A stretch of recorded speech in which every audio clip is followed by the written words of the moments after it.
acompanhar aqui no nosso telão, só nível de informação, nosso pastor Daniel, pastora Ellen, hoje eles estão lá na Paz Planalto, estão ministrando a palavra lá, estão lá como uma parte dos nossos irmãos, e também mencionando o nosso pastor Salles está aqui, com a pastora Nauzira, pastora Sandra, irmão Getúlio também, pastor João Nilson, pastora Silvane, só a nata, só a nata, só a prateleira, então sempre é desafiador, mas vamos lá, queridos, Provérbios capítulo 15,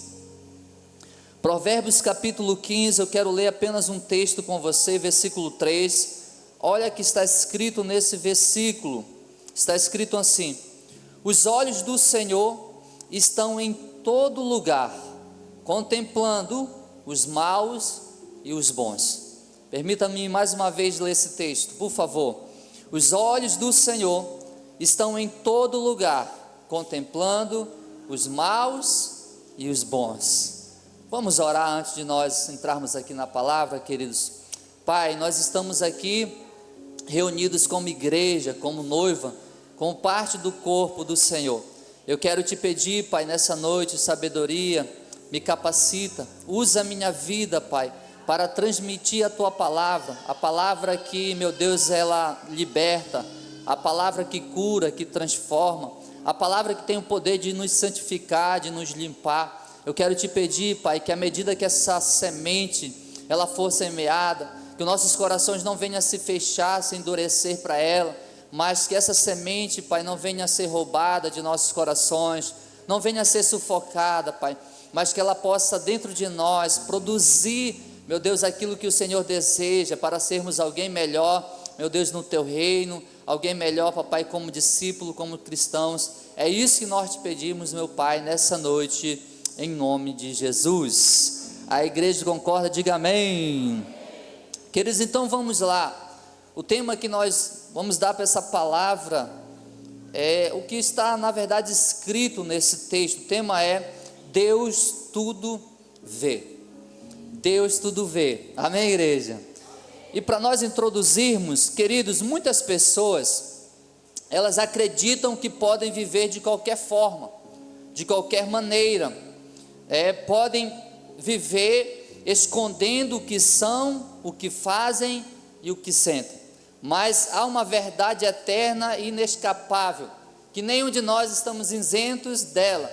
E qual é, pastor? A verdade é: Deus tudo vê.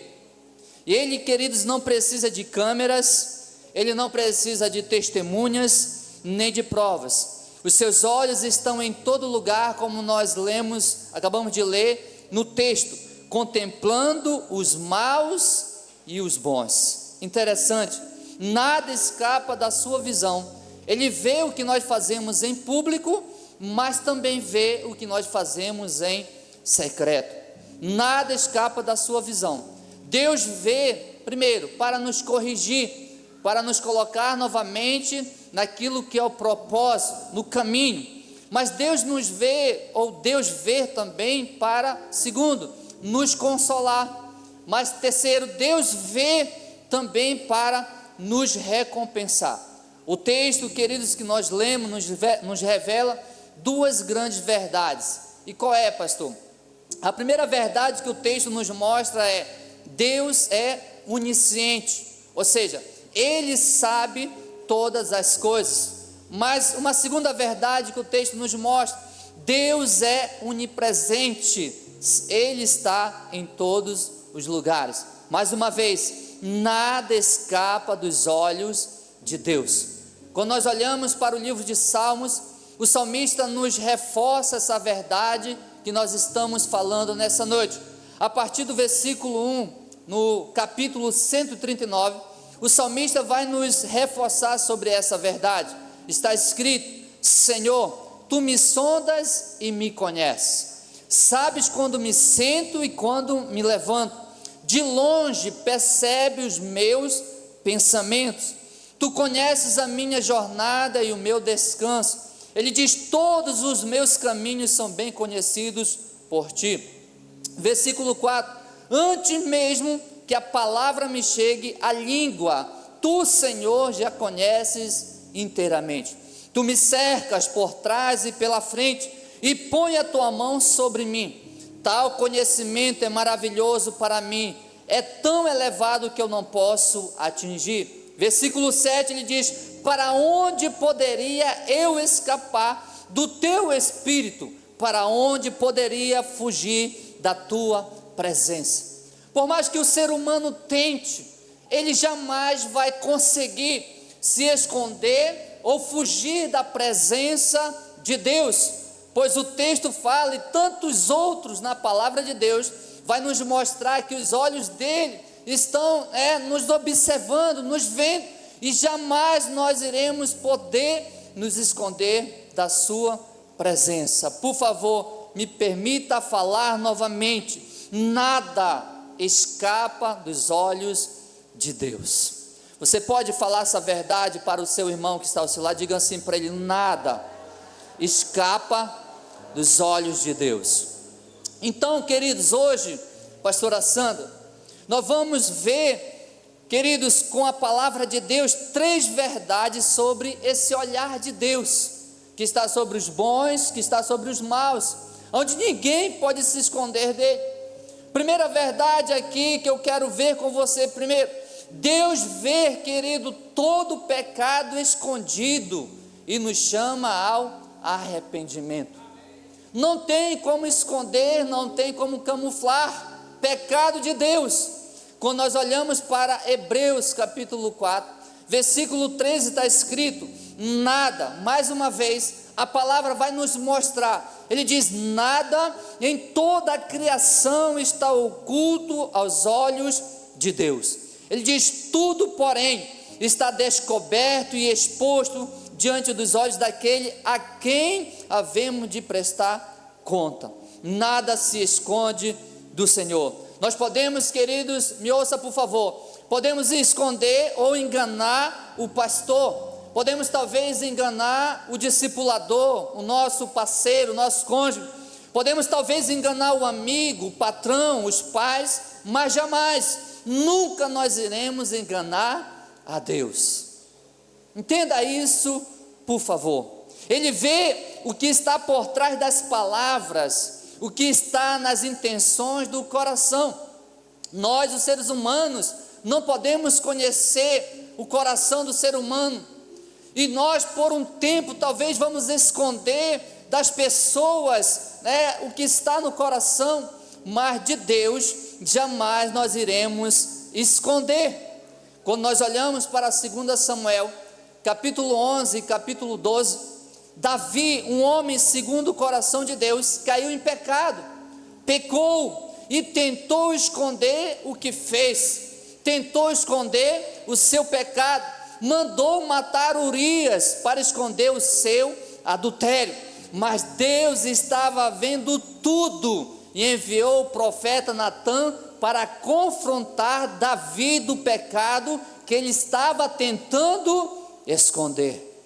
Mas interessante que quando Davi é confrontado, Deus estava ali mostrando o pecado, ou melhor dizendo, Deus estava mostrando para Davi que ele já sabia do que ele tinha feito.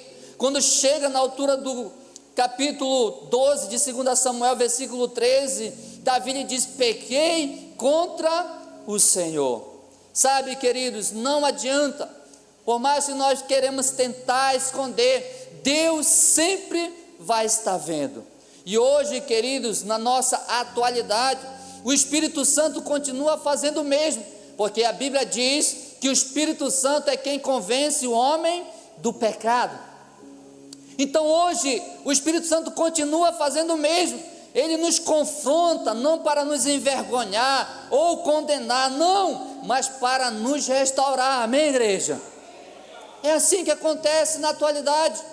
O Espírito Santo continua nos confrontando, do que nós fazemos talvez em oculto, escondido dos homens, mas não para nos humilhar, não para nos condenar, mas para nos restaurar e nos colocar no propósito, no caminho, na verdade e na vida que é Jesus Cristo de Nazaré. Amém, igreja?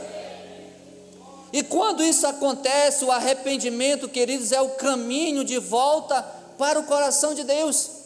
Está escrito na primeira carta de João, capítulo 1, versículo 9, se nós confessarmos o nosso pecado, Ele é fiel e justo para nos perdoar os pecados e nos purificar de toda injustiça. Mas tem que ter essa confissão. Então me ouça, por favor, não tente esconder de Deus o que Ele já sabe, o que Ele está vendo. Não tente, você nunca vai conseguir. Eu nunca vou conseguir esconder de Deus aquilo que Ele já está vendo. Então nós precisamos decidir mudar hoje e não ser mais escravo do pecado. Devemos confessar, devemos pedir perdão e Ele vai nos perdoar. Porque quando vem o confronto de Deus para aquilo que nós estamos fazendo em oculto, como eu já falei, não é para nos envergonhar, não é para nos condenar, mas é para nos restaurar. Eu tive uma experiência, pastor Salles, no início da minha caminhada, eu falei isso pela manhã aqui. Eu estava na igreja, mas vivendo em pecado em uma área da minha vida, mas eu estava conseguindo esconder das pessoas, amigos, família e tantas outras. Mas interessante, como a palavra nos mostra, de Deus não, mas aos meus olhos humanos parecia que estava tudo bem. Um certo dia eu estava em casa, mas já na igreja, e um certo dia eu estava em casa, a minha casa não era murada naquela época, e aí eu estava lá e de repente vem um homem descendo a rua, muito embriagado mesmo, ao ponto de cair, e de repente aquele homem para e entra. Eu estava sentado na frente de casa, na área lá em casa, e aquele homem chega, pede um prato de comida, e ali a minha esposa serviu um prato de comida, eu dei para aquele homem, mas olhando para aquela situação daquele homem, eu disse, eu sou um crente, então eu preciso evangelizar esse homem, eu preciso falar do amor de Deus para esse homem, e comecei a querer falar de Deus para aquele homem embriagado, e de repente quando eu começo a evangelizar, e quando eu percebo, Deus já estava me confrontando através daquele homem embriagado, sem noção, e Deus começou a falar através daquele homem a área que eu estava em pecado. Deus começou a me confrontar, e eu parei e fiquei assim, meio que assustado, mas lá no meu consciente, sabendo o que estava acontecendo. Terminou ali, eu não evangelizei mais o homem, já fiquei só ouvindo. Ele terminou de se alimentar, foi embora. Passou-se alguns dias, e novamente eu estava por lá. De repente, quem vem descendo na rua? O mesmo homem. Como? Embriagado novamente. Parece historinhas, né? Mas aquele homem novamente chega, e quando já chega na frente de casa, como não era murada, já entra lá, pede novamente um alimento. E ali eu já não quis mais evangelizar ele, né? Porque da primeira vez não deu muito certo. Mas à medida que aquele homem sentou, começou a se alimentar, a mesma situação, ele começou a falar, claro, não com as mesmas palavras, mas mais uma vez, assim como Deus tinha usado o profeta Natã para confrontar Davi no seu pecado, Deus estava usando aquele homem embriagado para me confrontar no pecado que eu estava ocultando, vivendo. E aí eu já comecei a ficar mais assustado, e aquele homem foi embora pela segunda vez. E um certo dia, os dias passaram, e de repente, desse dia eu não estava mais na frente de casa, porta fechada, e de repente aquele homem vem baixando a rua, claro, eu não estava vendo ele. Quando é fé, eu me deparo com aquele homem na janela, do lado de casa, novamente querendo comer, mas eu já preocupado. E quando eu parei ali naquela janela, e comecei eu pelo lado de dentro de casa, e aquele homem lado de fora, e nós começamos a conversar, e nós estávamos conversando, e Deus começou a me confrontar novamente. Eu nunca esqueço disso. Deus começou a me confrontar muito forte, muito forte. Quando aquele homem saiu dali, pastor Jonilson, já comecei a chorar. comecei a chorar e decidi naquele dia confessar o pecado, me arrepender e mudar minha vida. Foi interessante. Depois daquele terceiro dia, sabe quantas vezes aquele homem embriagado passou lá em casa novamente? Quantas, igreja? Nenhuma mais. Você pode aplaudir Jesus?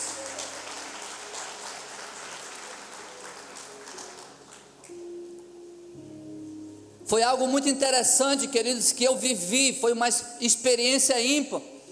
E quando eu vivi essa experiência, claro, me lembro de Davi, o que ele viveu, o que ele passou. Mas o que eu estou te falando, mais uma vez, por favor, Deus, Ele vê todo o pecado oculto, todo o pecado escondido em nossas vidas. Mas o mais interessante que isso, Ele vê, mas nos chama ao arrependimento, para nos mudar, para nos transformar, para nos levar a viver aquilo que Ele tem para nossas vidas. Porque se eu não decido, anos e anos atrás, mudar a minha vida, talvez eu não estaria aqui hoje. Eu não estava vivendo o propósito que Deus tinha para a minha vida, para a minha família, para o meu casamento. Você está me compreendendo, querido? Deus vê, mas Ele nos chama para uma mudança, para uma transformação, porque é isso que Ele quer para cada um de nós. Então, mais uma vez, por favor, não tente esconder de Deus aquilo que Ele já sabe. Nunca esqueça disso.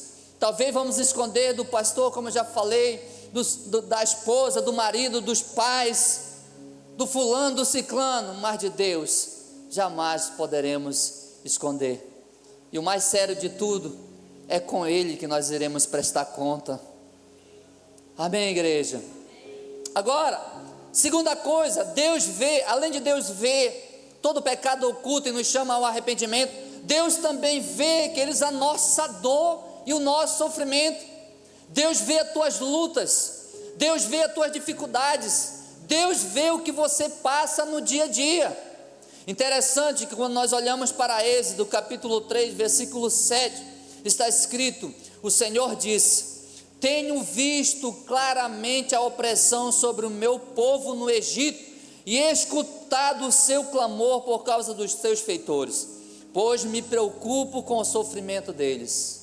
Deus estava vendo todo o sofrimento que aquele povo, que era o seu povo, estava enfrentando. O povo de Israel sofria no Egito há mais de 400 anos. Parecia que Deus estava em silêncio, mas na verdade Ele estava vendo tudo. E no tempo certo, a Bíblia diz que Deus se manifestou, Deus desceu para trazer livramento para o seu povo.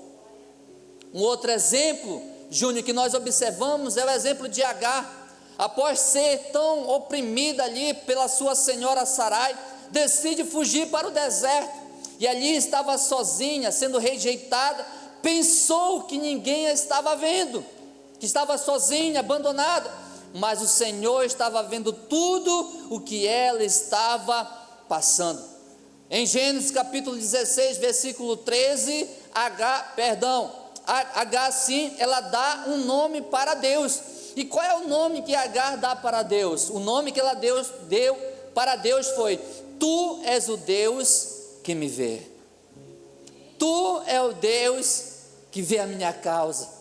Tu é o Deus que vê o que eu estou passando, o que eu estou enfrentando, as minhas lutas, as minhas dificuldades, os problemas que eu enfrento. Talvez hoje, querido, você se sinta esquecido, abandonado, injustiçado ou até mesmo ferido, mas Deus, querido, Ele te vê, Ele vê o que você enfrenta, Ele sabe o que você está passando, Ele vê cada oração que você faz em secreto, cada lágrima sua. Ele não te abandonou, e no tempo certo Ele vai manifestar o livramento sobre a tua vida. Eu posso ouvir um amém por isso?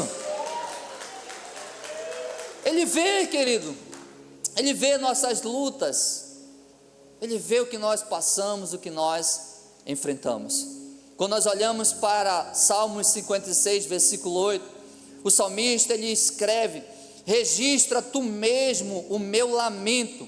Ele diz: recolhe as minhas lágrimas no teu odre. acaso não estão anotadas no teu livro? Perdão, recolhe as minhas lágrimas no teu odre, acaso não estão elas anotadas no teu livro? Deus vê tudo, e além dele ver tudo, ele ainda tem um livro, que eu fico tentando imaginar que tamanho é esse livro, que tem muitas anotações com relação à minha vida, com relação à tua vida, com relação à vida do justo, e as suas lágrimas são colhidas. É interessante, Deus tudo vê. Deus tudo vê, querido. Ele vê a tua luta, Ele vê o teu clamor, as tuas lágrimas, Ele vê e ouve as tuas orações. Amém, igreja? Terceira coisa, que Deus vê, além de Deus ver todo pecado oculto, escondido e nos chama ao arrependimento, Deus também, Ele vê a nossa dor, nosso sofrimento, mas Ele traz livramento. E a terceira coisa, Deus vê, querido, a fidelidade e o coração, e recompensa o justo. Deus, Ele vê a nossa fidelidade, a tua fidelidade, seja no reino de Deus, seja um ministério que você faz parte, seja no teu trabalho, seja na empresa que você trabalha, Deus, Ele vê a tua fidelidade. É interessante, em 1 Samuel capítulo 16, versículo 7 está escrito: o Senhor não vê como o homem vê, o homem vê o que está diante dos olhos, porém o Senhor olha para o coração. Deus conhece o coração de cada ser humano que está aqui. Deus conhece a tua fidelidade, a tua vida. O homem pode olhar para você e enxergar a aparência, mas Deus vai muito mais além. Deus conhece o teu coração. Amém, igreja? Ele sabe a tua fidelidade. Interessante que quando Samuel foi à casa de Jessé para ungir um novo rei, viu Eliabe, um homem alto, bonito, de boa aparência, mas Deus disse: não é esse, não é esse, porque Deus disse: olha, eu vejo o coração, eu não estou olhando para a aparência. E eu fico tentando imaginar, pastora Silvane, o que Deus estava vendo no coração de Eliabe, porque de aparência era um homem bonito, alto, forte, mas Deus não estava preocupado com a aparência, sim para o coração de Eliabe. E Deus decide escolher Davi, o menor, o esquecido, que estava no campo cuidando das ovelhas. Por quê? Porque Deus viu em Davi um coração fiel, um coração humilde, um coração sincero. E Deus decide escolher Davi. Um outro exemplo, quando nós olhamos para Marcos capítulo 12, do versículo 41 a 44, muitos ricos ali ofertavam grandes quantias, mas Jesus viu uma viúva colocar 2 moedas ali naquele gasofilaço, e Jesus disse: ela deu mais do que todos, porque deu tudo o que ela tinha. Deus estava vendo, olhando, Jesus estava olhando ali o coração, estava mais, não só a aparência, mas o coração. Deus vê o que os homens não conseguem ver, e Ele valoriza aqueles o que é feito com o coração. Então o que eu quero te dizer, uma aplicação para nossas vidas hoje é: continue sendo fiel, mesmo que ninguém perceba. Ore em secreto, sirva em silêncio, ame sem esperar retorno. Por quê? Porque Deus vê tudo o que você faz e como você faz. Então continue servindo, amando, orando em secreto, porque Deus está vendo tudo, e o melhor, como nós estamos fazendo. Eu contei pela manhã, irmão Getúlio, que logo no início da nossa caminhada, e às vezes hoje nós vamos e, sem problema nenhum, nos eventos, às vezes que nós temos, naquele tempo, nós às vezes éramos escalados na equipe do apoio, e o apoio é responsável por toda a limpeza do acampamento, acampamento com 200, 300, 500, 600 pessoas. Então o apoio é responsável pelos banheiros, pela limpeza em geral. E eu sempre tive muita dificuldade com essa questão de limpeza de banheiros.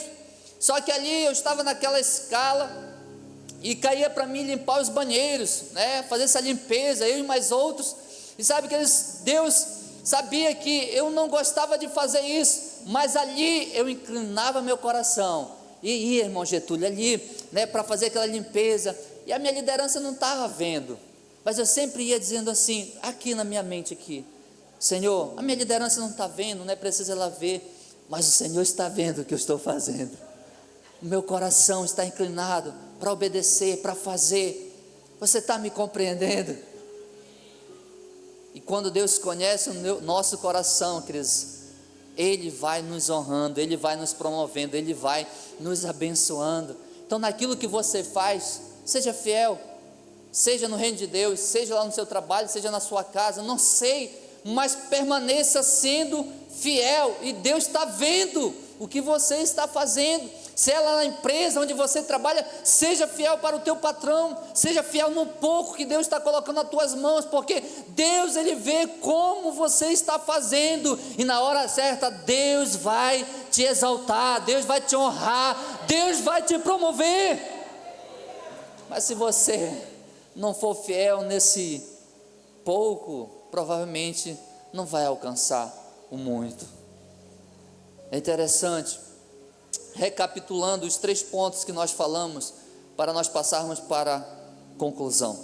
O que Deus vê, pastor, e o que Ele faz? Primeiro, Ele vê o pecado, Ele vê o nosso erro escondido, mas nos corrige e nos perdoa. O que Ele vê, pastor? Ele vê a dor, o sofrimento que nós passamos, mas Ele nos consola e nos liberta. Terceiro, o que Ele vê, pastor? Ele vê a nossa fidelidade, Ele vê o nosso coração sincero, mas Ele nos recompensa e também nos exalta no tempo certo. Amém, queridos? E para mim concluir essa palavra, eu quero concluir dizendo: saber que Deus vê tudo nos leva a 3 atitudes. Saber que Deus vê tudo nos leva a 3 atitudes. Primeira, temor, para não pecar contra Ele, para não pecar no secreto. Saber que Ele está vendo, isso nos leva primeiro a ter temor, porque é o temor que vai nos frear quando a carne querer falar mais alto. Segunda atitude, sabendo que Deus vê tudo, nos leva a uma segunda atitude. Qual é, pastor? Confiança, porque Ele vê a nossa dor, e nós devemos confiar nele, que Ele vai trazer livramento. E sabendo que Deus vê tudo, nos leva a uma terceira atitude. Qual é? Esperança, porque nada passa despercebido aos seus olhos. O salmista diz no Salmos 34, versículo 15: os olhos do Senhor, olha só, os olhos do Senhor estão sobre o justo. Tem algum justo aqui nessa noite? Os olhos do Senhor estão sobre os justos, e os seus ouvidos atentos ao seu clamor. Ele está vendo, querido, Ele está percebendo o que você está passando, o que você está enfrentando. Eu só quero te dizer: permaneça firme, uma hora Ele vai se manifestar em teu favor. Amém, igreja? Agora eu gostaria que você se colocasse de pé, por favor. Aleluia. Eu gostaria que, se você puder, e claro, se você quiser também, mas antes, olha aqui para mim, por favor. Deixa eu fazer algumas perguntas para a sua reflexão e para mim, é claro. A primeira pergunta é: o que Deus está vendo no teu coração hoje? Porque Deus conhece o meu e o teu coração. O que Deus está vendo no teu coração hoje? Reflita. A segunda pergunta que eu quero fazer para você é: há algo que você precisa confessar para Deus e se arrepender hoje? Há algo na tua vida que precisa ser mudado hoje, e não esperar que Deus mande um homem embriagado na tua casa para te confrontar, ou que Deus mande um profeta, um Natã, para te confrontar. Há algo que precisa ser mudado na tua vida hoje, querido.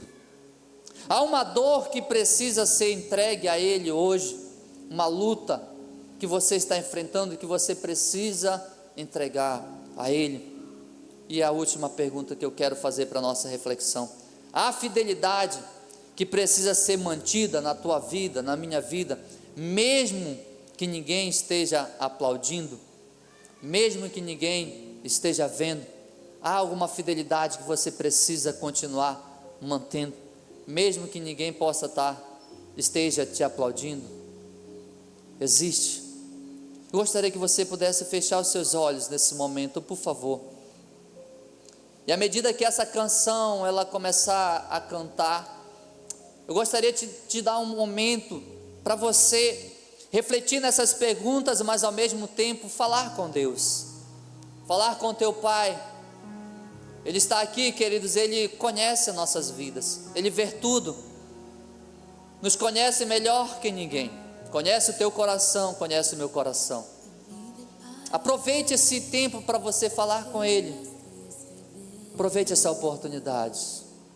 Com o dedo no chão, ouvindo os fariseus a lhes falar que a lei de Moisés me condenava por meus erros, mas nenhuma pedra Ele pegou pra me apedrejar. Eu só tinha os meus pecados pra lhe oferecer, mas mesmo assim me amou, mas mesmo assim me amou. Com uma frase tira a pedra, quem nunca pecou, Ele me perdoou, Ele me perdoou. Sua irresistível graça me alcançou. Quem é esse que era sem pecado e não me condenou? No lugar da morte, vida me ofertou. O Cordeiro que por mim se entregou, que os meus pecados levou.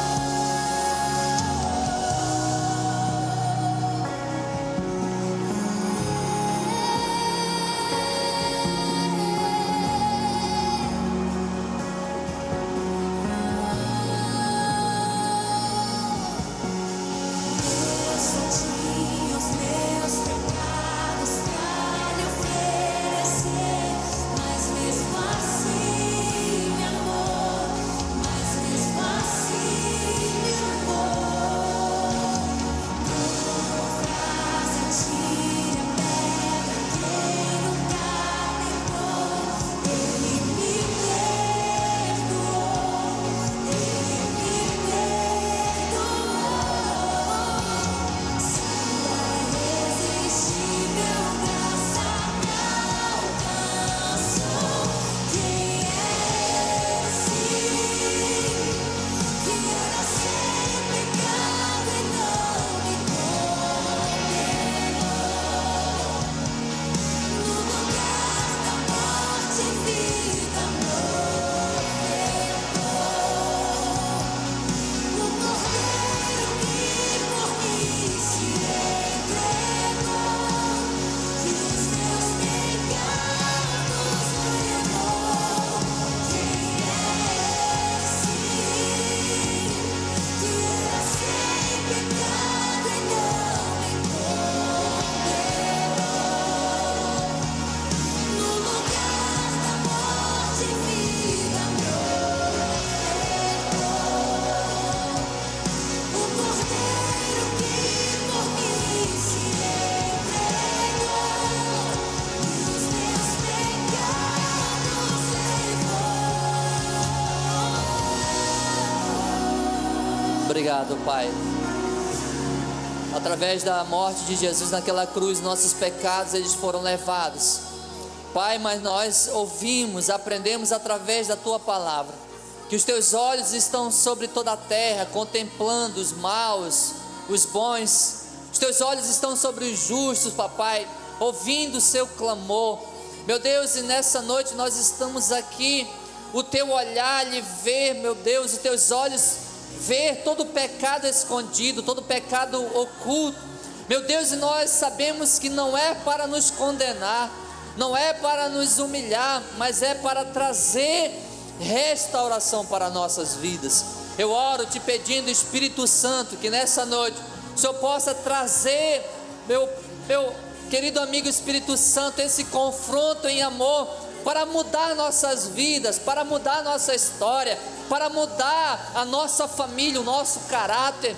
Se há pecado em nossas vidas, Espírito Santo, nos ajuda a dar esse passo para confessar, para nos arrepender, para mudar essa área de nossas vidas, para que nós possamos caminhar no caminho, na verdade, na vida que é o Senhor Jesus. Eu te peço nessa noite, nos ajuda para que não possamos ser mais escravos do pecado, para que não possamos ser mais, viver debaixo desse jugo de condenação. É isso que eu te peço, Espírito Santo, nos ajuda nessa noite, nos ajuda, por favor, Espírito Santo. Mas também a Tua palavra nos ensinou que o Senhor vê, que o Senhor enxerga, meu Deus, toda a dor que nós enfrentamos, toda luta, todo sofrimento que nós enfrentamos, Pai, e o Senhor se manifesta para trazer libertação, para trazer cura, para trazer, papai, um novo tempo. E eu oro, Pai, também te pedindo para aqueles que estão vivendo esse tempo na sua vida. O Senhor está vendo toda a dor, o Senhor está vendo todo o sofrimento, tudo aquilo que Ele está passando. Eu oro, Pai, para que o Senhor possa trazer restauração sobre a sua vida, sobre a sua casa, sobre a sua família, sobre o seu corpo físico. Eu oro para que o Senhor possa trazer restauração, papai, na área que Ele está precisando do Teu agir, do Teu milagre, Pai. Meu Deus, em nome de Jesus, talvez tem já um tempo que ele está passando isso, e talvez na mente dele estava pensando que o Senhor não estava vendo, que o Senhor não estava ouvindo as suas orações. Mas nessa noite, Pai, como resposta do Senhor, através da Tua palavra, o Senhor está vendo a tua luta, meu irmão. O Senhor está vendo ouvindo o teu clamor. O Senhor sabe do que você passa, do que você enfrenta. E eu creio que na hora certa, Deus vai se manifestar em teu favor, trazendo livramento. Eu oro declarando isso em nome de Jesus. Mas nós aprendemos também, Pai, com a Tua palavra, que o Senhor vê a fidelidade de cada um de nós. O Senhor vê, Pai, o que está em nossos corações. Meu Deus, eu oro para que assim como o Senhor olhou para o coração de Davi e escolheu Davi, derramou o óleo da unção sobre Davi, honrando Davi, levantando como Davi um rei, Pai, eu te peço nessa noite, meu Deus, eu sei que o Senhor conhece o coração de cada pessoa que está aqui, a sua fidelidade ao Teu reino, a sua fidelidade no ministério, a sua fidelidade no seu trabalho, a sua fidelidade na sua casa, na sua família, naquilo que Ele está fazendo, Ele está sendo fiel. Meu Deus, que o Senhor possa honrar essa pessoa, que o Senhor possa exaltar ela, que o Senhor possa levantar ela, para que o Senhor seja glorificado através da vida dessa pessoa. Eu oro e te peço, Pai, em nome de Jesus, com esse olhar, Pai, que tudo vê, com essa visão que tudo o Senhor vê, Pai, que o Senhor possa, meu Deus, estar trazendo isso sobre as nossas vidas, sobre a fidelidade do meu irmão, da minha irmã, Pai. É isso que eu oro, é isso que eu declaro, e que em nossos corações, papai, sabendo que tudo o Senhor vê, possa existir o temor ao Senhor, temor à Tua palavra, que possamos ter esperança, que o Senhor vai se manifestar, que o Senhor possa fazer, Pai, em nossas vidas, que nós possamos caminhar dessa forma, dessa maneira, Pai. É isso que eu te peço, com confiança também no Senhor, Pai, em nome de Jesus, em nome de Jesus. Repita após mim, diga assim: eu tomo posse, em nome de Jesus, do que a palavra foi pregada nessa noite. Diga assim: eu tomo posse, em nome de Jesus, em nome de Jesus. Amém, igreja. Você pode aplaudir Jesus bem forte. Glória a Deus, glória a Deus. Sabendo que Deus vê tudo, nos leva a ter temor. A ter temor. Segundo, a ter confiança e ter esperança. Entenda isso. Agora, antes de encerrar, queridos, eu não posso deixar de fazer isso. Talvez você está aqui hoje, você quer mudar, dar-se passo de fé hoje. Qual é, pastor? Hoje você quer voltar para a casa do Pai, você quer se reconciliar, ou talvez hoje você quer tomar uma decisão pela primeira vez para Jesus, você quer fazer isso. E se você quer fazer isso, eu gostaria que você levantasse a sua mão aonde você está agora, que eu quero orar pela tua vida, eu quero abençoar a tua vida em nome de Jesus. Quero selar essa decisão na tua vida nessa noite. Se tem alguém no nosso meio, se tem alguém aqui que quer voltar, que quer entregar a sua vida nessa noite para Jesus, eu gostaria que você levantasse a mão, que eu quero orar pela sua vida, pela sua família. Se tem alguém, eu gostaria que você fizesse isso nessa noite. Tem alguém? Aleluia. Não tem? Glória a Deus, que Deus possa te dar outras oportunidades, em nome de Jesus, em nome de Jesus. Mas amém, queridos, duas coisas antes de nós orarmos encerrando. A primeira, no final desse culto, se você está precisando de oração por uma área específica da tua vida, nós vamos estar aqui com os pastores, para nós orarmos pela tua vida. E a segunda coisa, antes de você ir para a sua casa, passe na Pascoff. Nós temos rosquinha, nós temos salada, nós temos lasanha, não é isso? Hot dog, é isso? Salada, vatapá, salada, rosquinha e hot dog, é isso, né? Então passe lá, comprando, você vai estar abençoando também o reino de Deus. Amém? Eu quero orar encerrando esse tempo. Pai, nós queremos te agradecer, meu Deus, por esse culto que nós tivemos a oportunidade de cultuar o Senhor. Te agradecer pela palavra que foi ministrada, que o Senhor trouxe aos nossos corações. E a minha oração, Pai, que o Senhor esteja nos abençoando e nos levando a viver, meu Deus, aquilo que nós ouvimos, praticar aquilo que nós ouvimos. É isso que eu oro, é isso que eu te peço, meu Deus, em nome de Jesus. Hoje se inicia uma nova semana, Pai. Eu oro pedindo para cada um dos meus irmãos que estão aqui, oro pedindo a tua proteção, teu cuidado. Nos livra do homem mau, nos livra do homem perverso, nos livra das ciladas, das setas do inimigo. Meu Deus, em nome de Jesus, se eu posso colocar uma cerca espiritual em torno da nossa casa, da nossa família, do nosso ministério, das nossas vidas, Pai. É isso que eu oro, é isso que eu te peço nessa noite. Meu Deus, em nome de Jesus, que o Senhor possa estar abençoando o meu irmão com toda sorte de bênção. O Senhor possa estar abençoando a sua entrada, a sua saída, tudo aquilo que ele for fazer nessa semana possa ser abençoado. É isso que eu oro, é isso que eu declaro, meu Deus, em nome de Jesus, com as suas mãos erguidas. Que o amor de Deus, que a graça do Senhor Jesus Cristo, que a doce e perfeita comunhão do Espírito Santo esteja com você para todo sempre, em nome de Jesus. Vá na paz do Senhor e que Deus abençoe a sua vida, a sua semana, a sua família, em nome de Jesus. Que Deus abençoe, queridos.